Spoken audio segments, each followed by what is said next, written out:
Bienvenidos a Economía en Breve número 459 del 26 de abril del 2026. Les recuerdo que ya viene nuestro webinar trimestral este próximo 7 de mayo para que aparten la fecha y reserven su lugar. Para que vean los temas que abordaremos, los invito a que visiten la página del webinar que pueden encontrar en el código QR que pueden ver aquí. Les recuerdo que los suscriptores que tienen la modalidad generosa, que por cierto ahora se llama directiva, tienen su lugar reservado y solo tienen que confirmar su asistencia en el correo que les estaremos mandando. Los que no tengan esta modalidad y quieran asistir pueden pagar y reservar su lugar en la página del QR o mándenos un correo para ponernos de acuerdo. También aprovecho para comentarles que ya tengo mi página como conferencista que los invito a visitar en este otro QR con un par de conferencias nuevas de gran valor adicional a la que ya conocen de perspectivas económicas. Ahora son conferencias que tienen más que ver con mi proyecto de Misión Prosperidad, cosas bien interesantes y de mucho valor. Comenzamos con los temas de la semana. La guerra entre Estados Unidos e Irán entró en un periodo de espera y diría sin grandes acontecimientos ni avances, y como dice esta nota de Bloomberg, con una tensión que está creciendo. Esta otra nota me llamó la atención porque refiere algo que les he venido señalando desde hace tiempo. ¿Cuándo despertarán los mercados al daño de la guerra en Irán? Es lo que dice la nota. Y en la tablita de Bloomberg que pueden ver aquí del lado izquierdo, pueden ver los cambios que se han producido en algunas variables financieras importantes desde el inicio de la guerra, destacando una caída importante en el tráfico de barcos por el estrecho de Hormuz y fuertes aumentos en los precios de los combustibles, mientras que por otro lado los mercados accionarios registran ya una ganancia modesta y las tasas de interés de los bonos del tesoro han subido de forma también diría modesta. En la gráfica de la derecha pueden ver mi promedio de 10 índices accionarios a los cuales les doy seguimiento cada semana y que nos muestran una caída abrupta en la primera parte de la guerra y luego una recuperación sorprendente en las semanas pasadas. En algún momento comenzarán a verse con más claridad y sobre todo a sentirse los efectos de lo ocurrido en la guerra, y es entonces cuando podría venir un despertar abrupto en los mercados que me parece han estado muy anestesiados por diversas razones y no han reaccionado como cabría esperar. Pasando a los mercados, pueden ver que en esta semana los mercados accionarios en general presentaron bajas, como pueden ver aquí, con nuestro promedio de 10 índices perdiendo 0.9% en la semana. La Bolsa Mexicana de Valores también tuvo una pérdida modesta, diría, de 0.9% en la semana, terminando en un nivel de 69.231 puntos. Y nuestro tipo de cambio estuvo más estable esta semana, fluctuando en niveles bastante acotados, como ven aquí, y terminando en 17.38 pesos por dólar.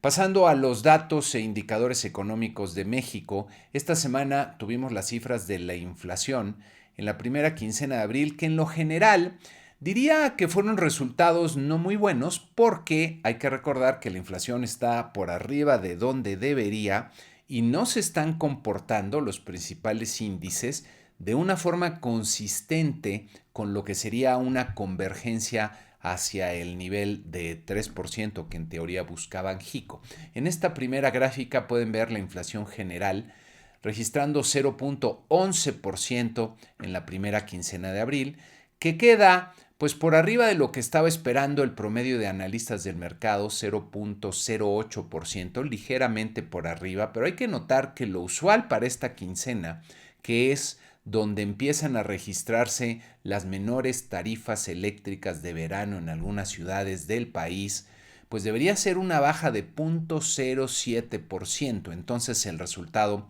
no es muy bueno. Si vemos a la inflación subyacente que excluye los componentes más volátiles, el resultado fue de 0.18% en esta primera quincena, que si bien queda por debajo del 0.20% que esperaban los analistas, por otro lado queda por arriba de lo que podríamos considerar usual, que sería 0.15% para esta quincena, como ven en esta gráfica en donde comparamos contra la misma quincena en años anteriores. La inflación subyacente de los servicios, que es uno de los indicadores relevantes a seguir porque refleja lo que está pasando con las presiones por el lado de la demanda,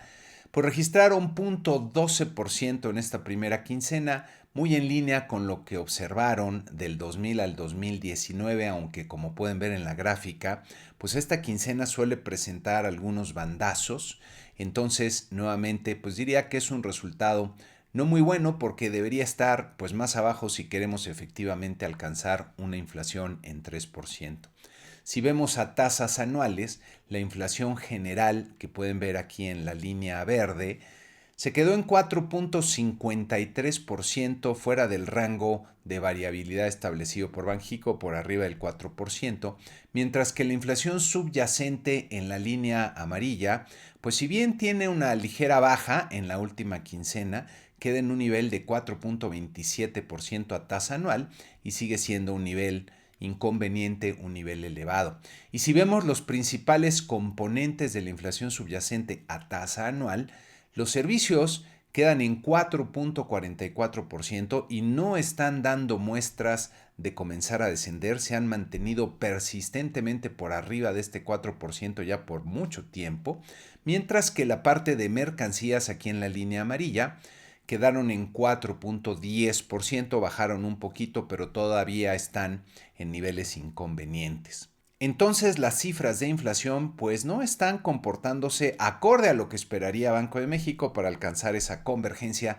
del 3%, siguen siendo niveles elevados. Y ojo, porque creo que todavía nos falta por ver buena parte de los impactos que vamos a tener en muchos precios derivado de todas las disrupciones ocasionadas por la guerra en Irán. También en la semana se registraron los resultados de las ventas comerciales. En este caso, pues hay bajas importantes. Las ventas al por menor que pueden ver aquí cayeron 0.9%. Nuevamente, como estas son cifras desestacionalizadas, hay que tomarlas con un granito de sal. De repente tenemos algunos bandazos. El dato es malo en sí, esta caída, pero como pueden ver en la gráfica, todavía hay una tendencia ascendente. Entonces ya veremos, hay que esperar a tener 2 o 3 de estas observaciones por lo menos para ver si se está dando algún cambio de tendencia. Las ventas al por mayor también cayeron y cayeron con más fuerza, 1.5%. Aquí podemos ver una clara tendencia descendente desde el 2023 a la fecha. Pareciera ser que en los últimos meses, después de un repuntito que tuvimos por ahí a partir del mes de julio del año pasado, pues se ha detenido el crecimiento que se vio en las ventas al por mayor y que podría retomar esa tendencia que vemos a la baja desde hace 2 o 3 años, estar pendientes con estos indicadores. Salen en la semana también las cifras del indicador global de la actividad económica, que es lo más parecido a un Producto Interno Bruto mensual, representa cerca del 95% del total de la economía este indicador, y como vemos en esta gráfica del INEGI, se registró un crecimiento marginal de 0.1% que clasificaría como un resultado malo, porque es un crecimiento muy pequeñito, deberíamos estar creciendo por arriba del 0.3, 0.4 para pensar que es un buen resultado. Entonces son malas noticias y vean cómo en los últimos meses han habido algunos bandazos. Después quizá de la sorpresa de octubre que creció muy fuerte, la mayoría de los resultados pues, han sido negativos o muy bajos. Entonces, pasando a la gráfica en donde podemos ver cómo se ha comportado el IGAE en los últimos años,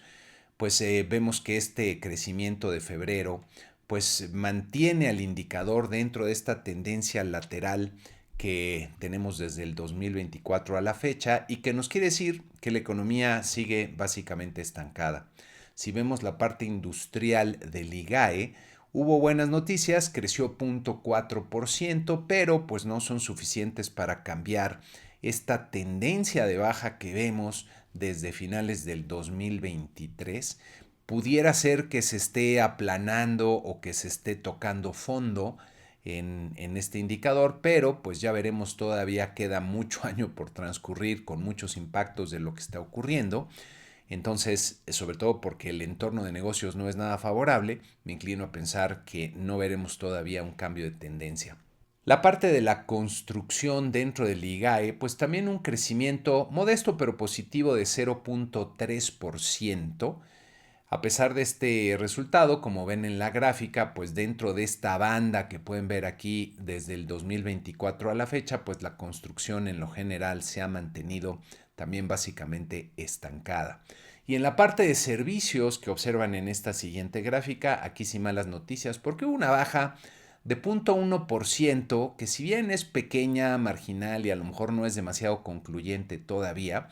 pues resulta que los servicios que son los que habían estado impulsando a la actividad económica, si vemos ya desde el mes de octubre a la fecha, pues parece que ya dejaron de subir, aunque todavía la tendencia de los últimos años pareciera ser al alza, pero en los últimos meses parece que esto está empezando a cambiar y creo que por eso pues no es una buena noticia. Y viendo al interior de algún sector que me parece importante, como es en este caso el de restaurantes y hoteles,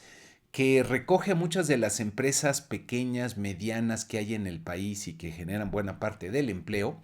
pues vemos que en el mes de febrero se registró una caída de 1.3%, nada positiva. Hay una tendencia de baja desde el 2023. Digamos que en los últimos 6-7 meses este indicador había detenido la caída, pero está básicamente estancado. Entonces, nuevamente, la imagen que nos arrojan estos indicadores es de una economía que está básicamente detenida. Salen en la semana también las cifras de la Encuesta Nacional de Ocupación y Empleo, que me voy a concentrar en algunos de los indicadores que producen, no en todos. Usualmente la gente mira la tasa de desocupación, pero como hemos comentado aquí, han habido tantos cambios en el mercado laboral que me parece que ya no es el indicador más consistente y sólido para ver qué es lo que está pasando con este mercado. Y comienzo con esta gráfica que nos presenta a la población de 15 años y más que hay en el país y que en marzo alcanzó 105.2 millones de personas. Desde finales del 2018, es decir, desde que empieza el periodo de Morena en el poder,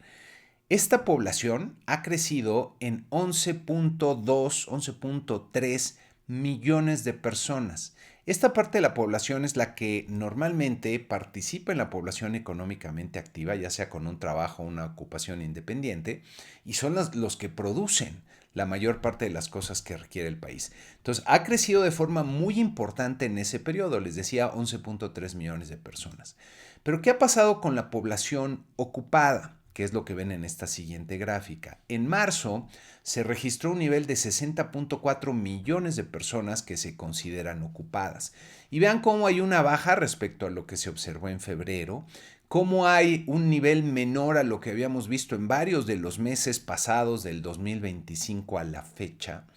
Y si tomamos en cuenta que de finales del 2018 a la fecha la población ocupada ha crecido en 6.2 millones de personas, pues resulta que muchos de los jóvenes que se han integrado a la fuerza productiva pues no están contribuyendo con alguna ocupación. Si viéramos, por cierto, nada más como referencia las cifras del IMSS en ese periodo del 2018,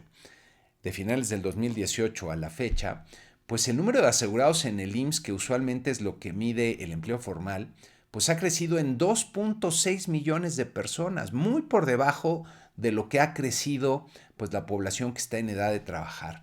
Y si vemos este indicador que me parece de lo más preocupante, que es la población no económicamente activa que no está disponible para trabajar, aquí vemos cómo, sobre todo en los últimos 2-3 años, esto ha venido creciendo de forma muy importante. En marzo de este año se alcanzaron 38.8 millones de personas que no están buscando trabajo ni están interesados en obtener un trabajo o alguna ocupación. Normalmente aquí están pues los estudiantes o las amas de casa que no, por alguna razón no les interesa trabajar.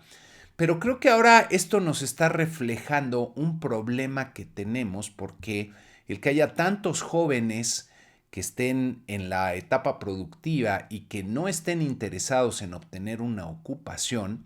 pues nos quiere decir que algo no está funcionando bien. Si vemos esta siguiente lámina, cuando vemos la proporción de estas personas en la población no económicamente activa y no disponibles para trabajar como parte del total que representa la población de 15 años y más, vean cómo sobre todo a partir del 2023 empieza a aumentar de forma significativa y clara pues esta proporción. Y me parece que aquí la explicación viene por varios lados, no solamente por los programas sociales que le están dando, digamos, alguna beca a la no ocupación a muchas personas jóvenes, inclusive también a personas mayores, sino también la combinación de políticas públicas, el encarecerle a las empresas tanto la generación de un empleo, el subir los salarios mínimos. Hay que recordar que el salario mínimo es el salario de entrada, sobre todo para los jóvenes que quieren comenzar a trabajar y no tienen habilidades, las van a empezar a desarrollar, pero como a las empresas les está costando cada vez más cada trabajo, pues le ponen muy difícil entonces la entrada a esas personas jóvenes que no tienen habilidades. En fin, me parece que esto refleja pues una combinación muy desafortunada de políticas públicas que están haciendo que pues cada vez menos gente participe en el esfuerzo de producir para el bien de todo el país. Y es a lo que habría que repensar, pero pues tienen otros fines ese tipo de políticas y no necesariamente contribuir al beneficio económico social del país. Pasando a algunas noticias relevantes en México, el secretario de Economía Marcelo Ebrard salió a decir que los aranceles de Trump, especialmente los del aluminio y los del sector automotriz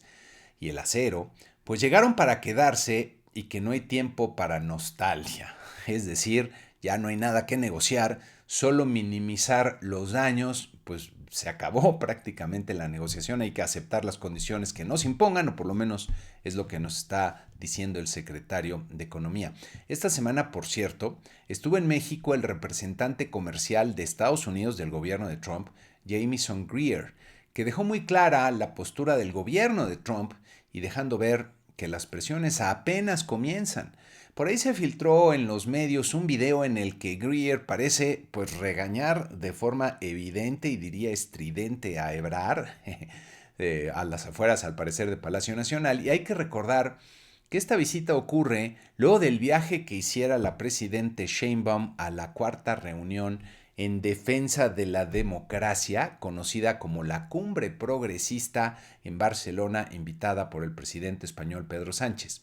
Ahí lanzó pues varios mensajes contrarios a lo que quiere Trump, ahora sí que le fue a picar la cresta, como la condena a una posible intervención militar en Cuba y el señalamiento de los discursos de odio de los populistas de extrema derecha. Posteriormente, pues vino una serie de señalamientos muy duros del embajador de Estados Unidos en México, Ron Johnson, que hizo en Sinaloa, donde iba a participar en la inauguración de una planta de energía, pero no pudo hacerlo porque había un bloqueo de grupos locales. Johnson dijo entonces que la inversión sigue a la certeza y se aleja de la corrupción. Ninguna empresa comprometerá recursos donde las reglas no son claras, donde no hay transparencia o donde la rendición de cuentas es opcional. Si queremos que nuestro futuro compartido sea tan prometedor como puede ser, la corrupción ni la extorsión deben tener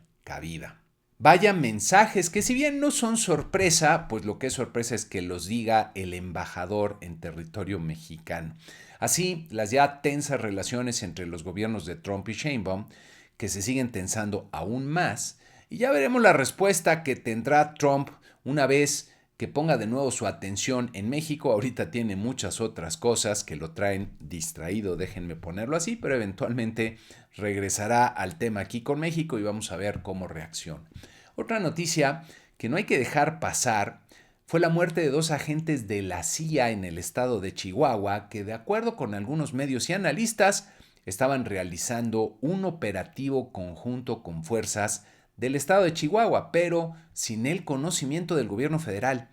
En otra nota más al estilo de la 4T, la presidenta Sheinbaum mandó llamar a los gasolineros relevantes del país para presionarlos y evitar que suban los precios de los combustibles, especialmente del diésel, que se ha subido fuertemente como consecuencia de los impactos de la guerra en Irán. El problema es que si bien puede lograr evitar que los precios se disparen, la consecuencia negativa será que habrá escasez del combustible, simplemente porque los negocios pues no pueden subsistir con pérdidas por mucho tiempo. En una última y triste nota del entorno nacional, un individuo disparó contra turistas en las pirámides de Teotihuacán, causando 2 muertos y varios heridos antes de quitarse la vida. El problema es que esto ocurre en una de las principales atracciones turísticas del país, poco antes de que comience el Mundial de Fútbol, y representa una señal de alarma, por lo menos, sobre la falta de seguridad que hay en el país. Pasando a Estados Unidos, esta semana tuvimos en los indicadores relevantes las ventas minoristas del mes de marzo, que como pueden ver en esta gráfica subieron con fuerza 1.7%, se esperaba un repunte de 1.4%, pero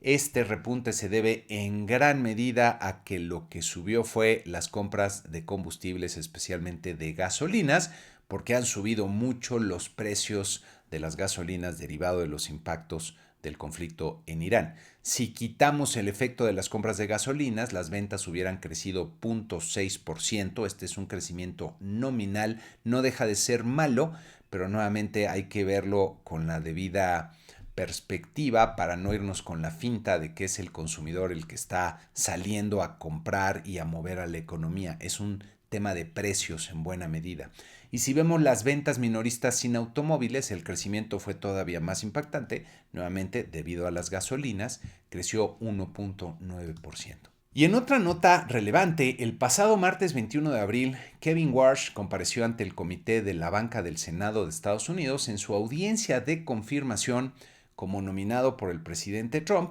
para presidir la Reserva Federal, en una sesión, por cierto, algo tensa, en la que había mucha inquietud por saber si actuaría de forma independiente a Trump o, como algunos congresistas mencionaron, era simplemente un títere de esos que se usan con un calcetín. En fin, Warsh señaló que su objetivo será sacar la política de la política monetaria y a la política monetaria de la política. Vaya juego de palabras. Y abogó por seguir reduciendo la hoja de balance de la Reserva Federal y disminuir su inversión en deuda gubernamental. El senador republicano Thom Tillis amenazó con bloquear su nominación, esto no es nuevo, ya lo había hecho, ya lo había anunciado, hasta que Trump detenga las investigaciones administrativas contra el actual presidente de la Reserva Federal, Jerome Powell, que por cierto, pues vio que el Departamento de Justicia abandonó la investigación que tenía sobre él, aunque Trump insiste en que la investigación sigue. En fin,